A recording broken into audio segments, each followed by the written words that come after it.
ഒരു പിസ്സ കണ്ട ഇന്നലെ എനിക്ക് ബട്ടൂരിൻ്റെ മാവ് ബാക്കി വന്നപ്പോൾ അത് വെച്ചിട്ടുണ്ടാക്കിയതാണെന്ന് പറഞ്ഞാൽ നിങ്ങൾ വിശ്വസിക്കുമോ? അതും എയർ ഫ്രയറിൽ. എന്നാൽ പിന്നെ കണ്ടാലോ. അപ്പോൾ ഞാൻ ഇന്നലെ ബട്ടൂരിൻ്റെ മാവ് കുറച്ച് ബാക്കി വന്നിട്ട് അത് ഞാൻ ഫ്രിഡ്ജിൽ വെച്ചിട്ടുണ്ടായിരുന്നു. അത് രാവിലെ തന്നെ പുറത്തെടുത്ത് വെച്ച് ഒരു ഉച്ചയൊക്കെ ആയപ്പോഴാണ് കേട്ടോ ഇത് ഉണ്ടാക്കുന്നത്. അതിൻ്റെ തണുപ്പൊക്കെ പോയി കഴിഞ്ഞപ്പോൾ കുറച്ചുകൂടി അത് ലൂസായി വന്നിട്ടുണ്ട്. ഇനി പിസ്സ സോസ് ഉണ്ടാക്കാൻ വേണ്ടിയിട്ട് ആവശ്യമില്ലാത്ത ടൊമാറ്റോ സോസ് എടുക്കുക. അതിലോട്ട് ഒരു ടേബിൾ സ്പൂണോളം ചില്ലി സോസും പിന്നെ കുറച്ച് ഒറിഗാനോ, കുറച്ച് ചില്ലി ഫ്ലേക്സ് ഇതൊക്കെ ചേർത്ത് നന്നായിട്ട് തന്നെ മിക്സ് ചെയ്തെടുത്ത് കഴിഞ്ഞാൽ നമ്മുടെ അടിപൊളിയായിട്ടുള്ള പിസ്സ സോസ് റെഡിയായി. ഇനി നമുക്ക് എയർ ഫ്രയറിൽ വെക്കാനുള്ള ബട്ടർ പേപ്പറിലോട്ട് കുറച്ച് ഓയിൽ ബ്രഷ് ചെയ്ത് കൊടുക്കുക. ഇനി നമ്മുടെ ഈ ഒരു മാവില്ലേ, ആ മാവ് നന്നായിട്ട് തന്നെ ഒന്ന് പരത്തി കൊടുക്കുക. അപ്പോൾ പിസ്സ നമ്മുടെ എയർ ഫ്രയറിൻ്റെ വെണ്ണത്തിൽ വേണം കേട്ടോ പരത്താൻ വേണ്ടിയിട്ട്. നിങ്ങൾ ഓവനിലാണ് ചെയ്യുന്നുണ്ടെങ്കിൽ കുറച്ചുകൂടി വലുപ്പത്തിൽ തന്നെ ചെയ്തെടുത്തോ.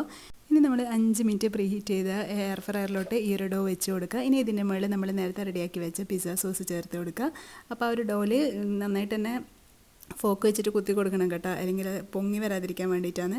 ഇനി ഇതിൻ്റെ മുകളിൽ നിങ്ങൾക്ക് ഇഷ്ടമുള്ള വെജീസ്, ഞാനിവിടെ ഉള്ളിയും ക്യാപ്സിക്കും അതുപോലെ തക്കാളിയില്ലേ അതിൻ്റെ സീഡ്സൊക്കെ മാറ്റിയിട്ട് അതും പിന്നെ ചിക്കനും കൂടി വെച്ച് കൊടുത്തിട്ടുണ്ട്. അതിന് മേലെ ഇഷ്ടമുള്ളത്ര മൊസറല്ല ചീസ് വെച്ച് കൊടുക്കുക. ഞാനിവിടെ ഇല്ല ഫ്രീസറിൽ വെച്ച മൊസറല്ല ചീസാട്ടോ എടുത്തിട്ടുള്ളത്.